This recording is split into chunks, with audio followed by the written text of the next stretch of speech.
Bismillahirrahmanirrahim. Assalamualaikum warahmatullahi wabarakatuh.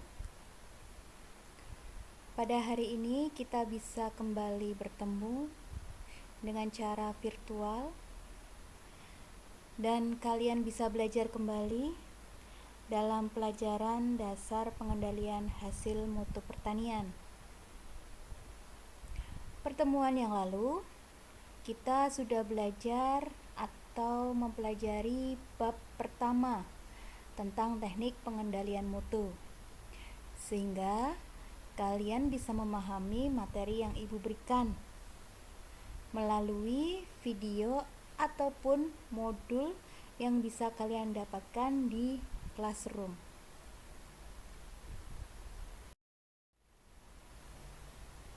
Baik, kita lanjutkan ke bab 2, yaitu tentang penerapan K3LH.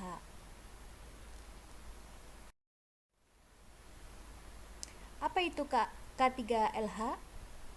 Jadi, apa yang kalian ketahui tentang K3LH?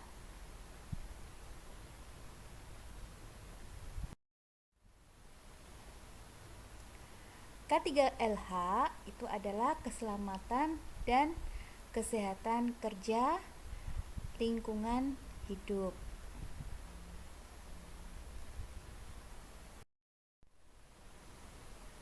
Kita perhatikan gambar berikut ini.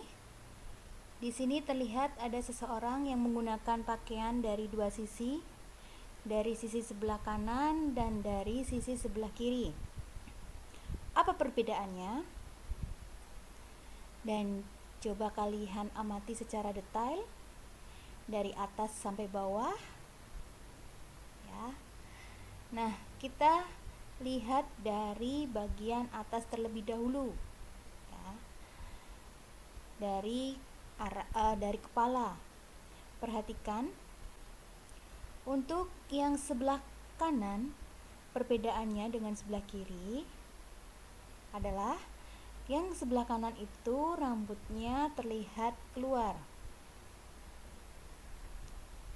Kalau yang di sebelah kiri tidak ada rambut yang keluar dari topi ya. Jadi mana sih yang menurut kalian itu betul? Ketika kita menerapkan K3 di industri atau di lab atau di laboratorium, rambut tidak boleh terlihat, tetapi rambut harus dimasukkan ke dalam topi. Jadi yang benar itu adalah yang sisi sebelah kiri. Kenapa? Karena jika rambut dimasukkan ke dalam topi ya, bisa mengurangi resiko kecelakaan kerja.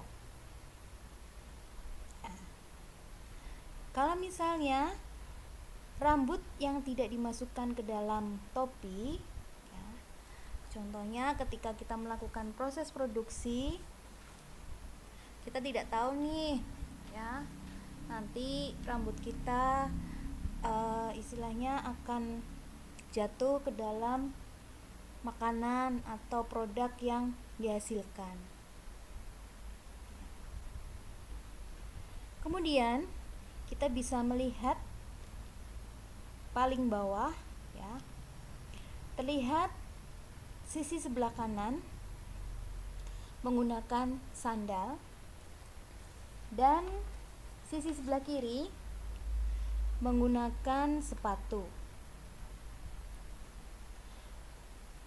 Penggunaan alas kaki juga mengurangi resiko kecelakaan pada saat bekerja. Maka dari itu penggunaan sandal tidak dianjurkan pada saat bekerja karena dapat membahayakan.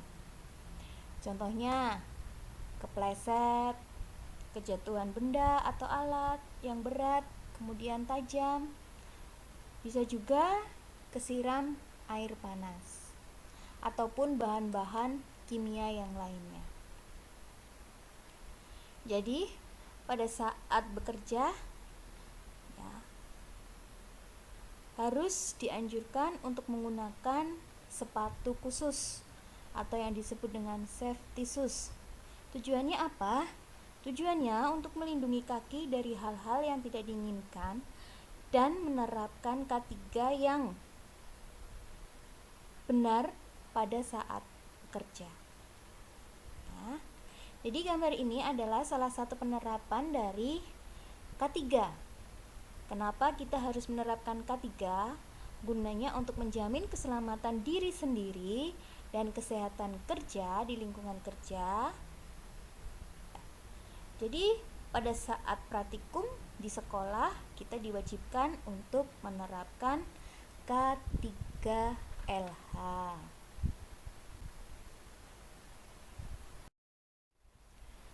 Berikut jenis peralatan atau jenis alat pelindung diri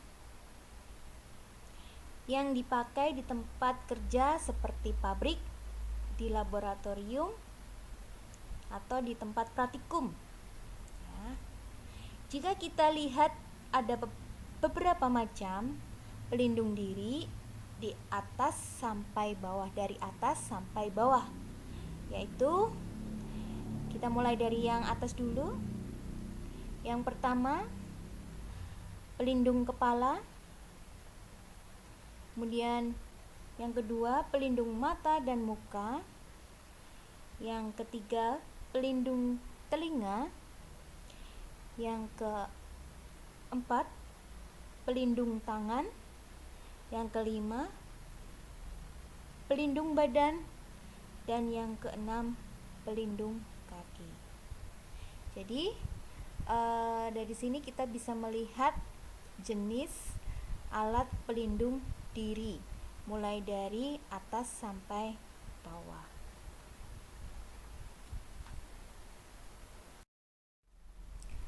Pengertian keselamatan kerja yaitu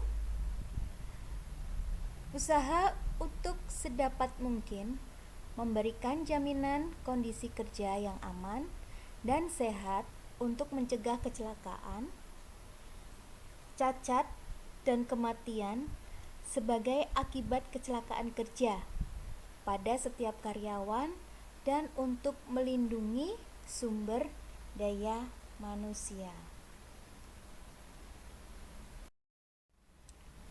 Adapun faktor-faktor pendukung keselamatan kerja antara lain, yang pertama, pengaturan jam kerja dengan memperhatikan kondisi fit untuk pekerja.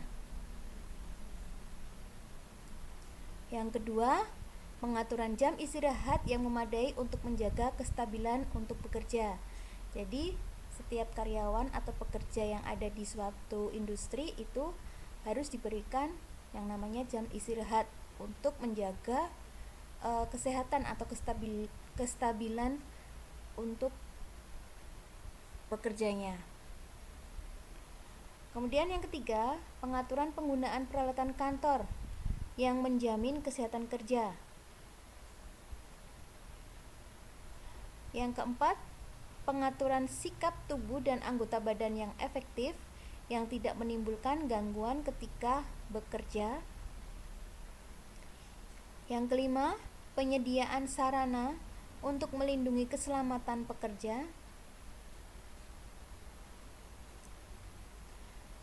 Yang keenam, kedisiplinan pekerja untuk menaati ketentuan penggunaan peralatan kerja dan perlindungan keselamatan kerja yang telah disediakan dan diatur dengan SOP atau yang disebut dengan standar operating procedure yang telah ditetapkan. Nah, berikut simbol-simbol keselamatan kerja yang ada di lingkungan pabrik, laboratorium, ataupun praktikum. Di situ kita bisa melihat ada hati-hati bahan berbahaya, biasanya itu ada di tempat laboratorium atau praktikum ya. Bahaya bahan korosif, kemudian bahan-bahan mudah meledak, hati-hati bahan penyebab kanker, bahaya bahan radioaktif, bahaya barang terjatuh dari atas, bahaya biologi, bahaya kebisingan tinggi, bahaya area laser, bahaya pernafasan, bahaya benda tajam, hati-hati bahan beracun, hati-hati cairan panas, hati-hati lalu lintas forklift, dan bahaya gas yang bertekanan. Jadi ini beberapa simbol keselamatan kerja. Kemudian, kesehatan kerja apa sih?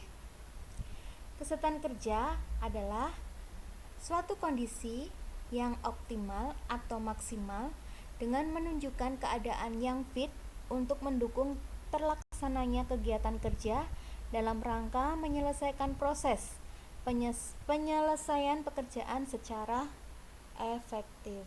Contohnya, kenapa kita pakai masker untuk kesehatan kerja? Ya, misalnya, kerja di pabrik kimia, kita tidak menggunakan masker atau pelindung pernafasan. Maka, ya, apa yang terjadi? Ya, yang terjadi adalah bahan kimia tersebut, ya, yang kita hirup akan berpengaruh terhadap kondisi kesehatan kita. Ya. Adapun faktor-faktor pendukung kesehatan kerja yaitu pola makan yang sehat dan bergizi, pola pengaturan jam kerja yang tidak mengganggu kesehatan pekerja, pola pengaturan istirahat yang cukup pada pekerja, pola pengaturan tata cara sikap bekerja secara ergonomi, pola pengaturan lingkungan yang harmonis yang tidak mengganggu kejiwaan, pola pengaturan tata ruang kerja sehat, pola pengaturan tata warna dinding dan perabotan yang tidak ganggu kesehatan atau tidak mengganggu kesehatan, pola pengaturan penerangan ruang kerja yang memadai, dan yang terakhir, pola perlindungan atas penggunaan peralatan yang menimbulkan gangguan kesehatan. Berikut ini pengertian dari kecelakaan kerja adalah merupakan kejadian yang tidak terduga atau tidak ada unsur kesengajaan dan tidak diharapkan karena mengakibatkan kerugian baik material maupun penderitaan yang mengalaminya. Jadi itu pengertian dari kecelakaan kerja. Adapun beberapa faktor atau ada 2 faktor tentang penyebab kecelakaan antara lain ada 2 faktor, yaitu faktor internal dan faktor eksternal. Untuk faktor internal itu biasanya dari diri atau dari diri kita sendiri. Contohnya bekerja sambil merokok, kemudian bekerja sambil bercanda, dan tidak mematuhi peraturan keselamatan kerja. Untuk faktor eksternal itu biasanya dari luar. Contohnya pembagian pekerjaan atau pembagian tugas kepada pekerja yang tidak proporsional atau kurang jelas. Kemudian jenis pekerjaan yang ditangani mempunyai risiko kecelakaan tinggi. Sarana dan prasarana kerja tidak memadai, ya, upah dan kesejahteraan pekerja atau karyawan yang sangat rendah atau minimum. Kemudian masalah yang ditimbulkan di masyarakat tentang gejolak sosial, ekonomi, politik, ya. Kemudian yang terakhir adalah lingkungan dan peralatan kerja yang tidak memenuhi standar keselamatan kerja, seperti ruangan gelap, sempit, ruangan kotor, ventilasi kurang baik, dan sebagainya. Jadi itu adalah faktor-faktor penyebab kecelakaan kerja. Kemudian pakaian dan peralatan pelindung kerja ada 2 macam, yaitu pakaian kerja dan alat pelindung kerja. Untuk pakaian kerja yang biasa kita pakai saat bekerja di pabrik, lab, ataupun saat praktikum. Kemudian, alat pelindung diri yang kita gunakan untuk melindungi diri kita. Ya. Nah, di sini ada contoh pakaian kerja, ada 3 contoh ya pakaian kerja. Yang pertama adalah wear pack. Wear pack digunakan pekerja di tempat bengkel umum. Kemudian jas lab digunakan pekerja di tempat atau digunakan di tempat untuk pengujian mutu atau laboratorium.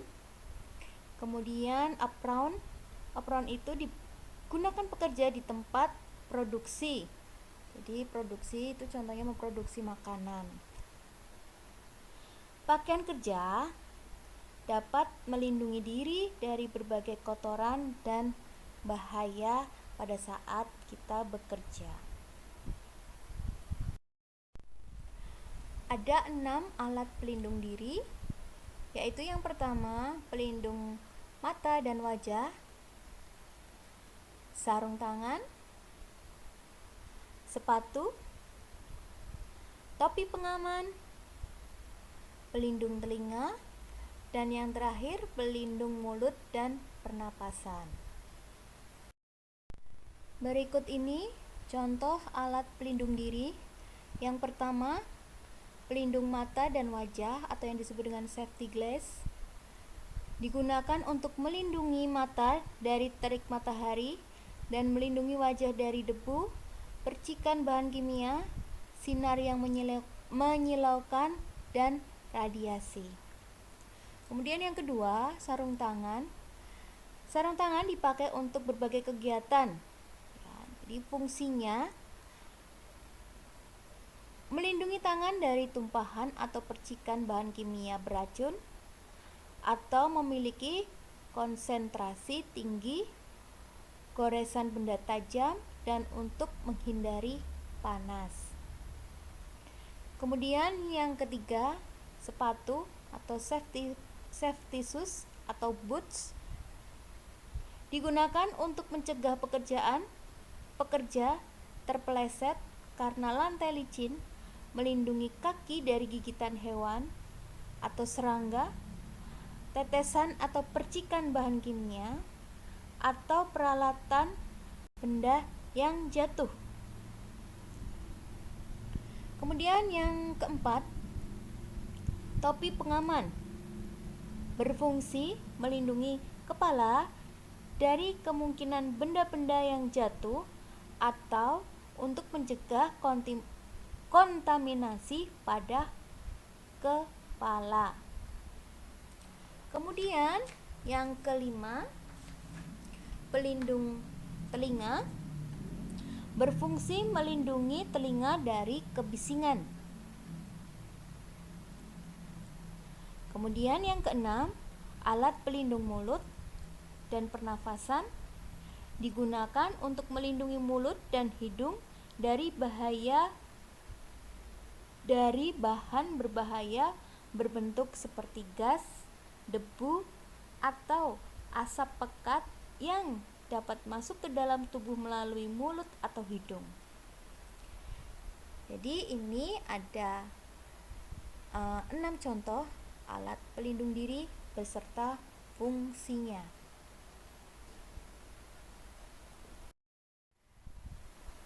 Jenis bahaya dan kecelakaan di laboratorium.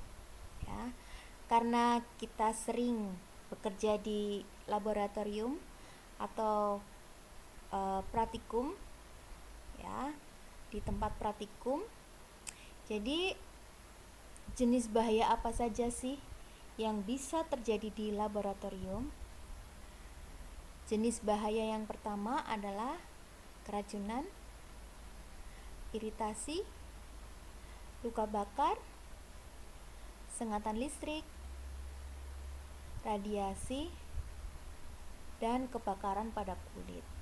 Jadi yang Ibu sampaikan ini adalah beberapa contoh bahaya kecelakaan yang ada di laboratorium pada saat praktikum. Dan sebenarnya masih banyak kecelakaan-kecelakaan yang terjadi di laboratorium. Nah, bagaimana cara mengurangi potensi timbulnya bahaya selama praktikum? Nah, jadi kalian bisa menguranginya dengan yang pertama, menjaga kebersihan ruangan praktikum seperti mencuci alat yang sudah digunakan, ya. Kemudian bisa mengeringkan lantai, ya, yang masih basah supaya kalian tidak terpleset. Kemudian mereduksi penggunaan bahan kimia yang berbahaya. Kemudian menjauh dari peralatan yang sedang beroperasi. Jika memungkinkan, gunakan pengendali jarak jauh. Jadi jika ada peralatan-peralatan yang sedang beroperasi, kalian jangan dekat-dekat dengan alat yang sedang beroperasi.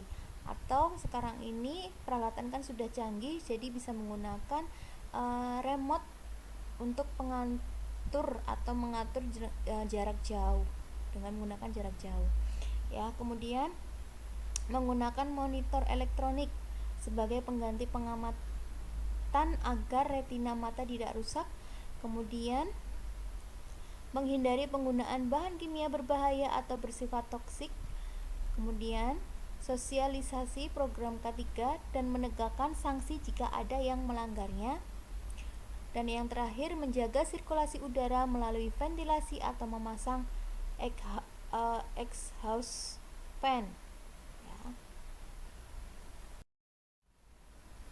Pelaksanaan K3 di industri diharapkan dapat mengurangi risiko pencemaran lingkungan. Penerapan konsep lingkungan hidup di lokasi kerja adalah menangani limbah dengan prinsip 5R, yaitu yang pertama, reduce atau yang disebut dengan mengurangi adalah suatu kegiatan atau kegiatan yang diupayakan tidak menggunakan alat atau barang secara berlebihan.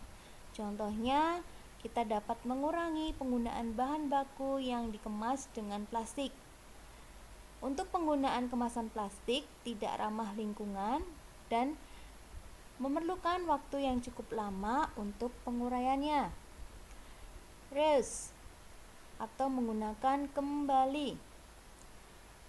Kegiatan diupayakan menggunakan kembali barang-barang yang masih layak pakai. Contohnya, menggunakan kembali wadah kemasan makanan sebagai pot untuk menanam tanaman. Kemudian yang ketiga, recycle atau yang disebut dengan mendaur ulang adalah merupakan upaya untuk mengolah kembali barang bekas menjadi barang baru agar dapat digunakan lebih lanjut. Nah, jadi plastik kemasan makanan dapat dibuat menjadi bahan pembuatan kerajinan tangan seperti tas, dompet, ataupun yang lainnya. Kemudian replace atau yang disebut dengan mengganti merupakan upaya untuk mengganti barang yang bisa dipakai dengan produk sejenis yang lebih ramah lingkungan. Contohnya, mengganti penggunaan sedotan plastik dengan sedotan stainless dan mengganti penggunaan tas plastik menjadi tas kain yang dapat digunakan berulang kali serta ramah lingkungan.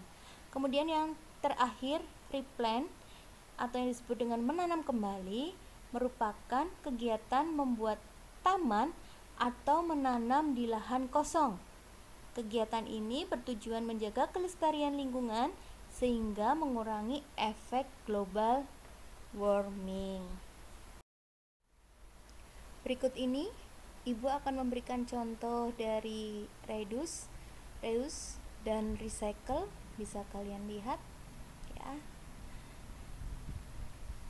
Jadi itulah materi yang kita bahas hari ini tentang K3LH yang harus diterapkan dalam tempat kerja, khususnya pada pabrik, laboratorium, dan pada saat kita praktik di sekolahan, sehingga dapat mengurangi resiko kecelakaan kerja.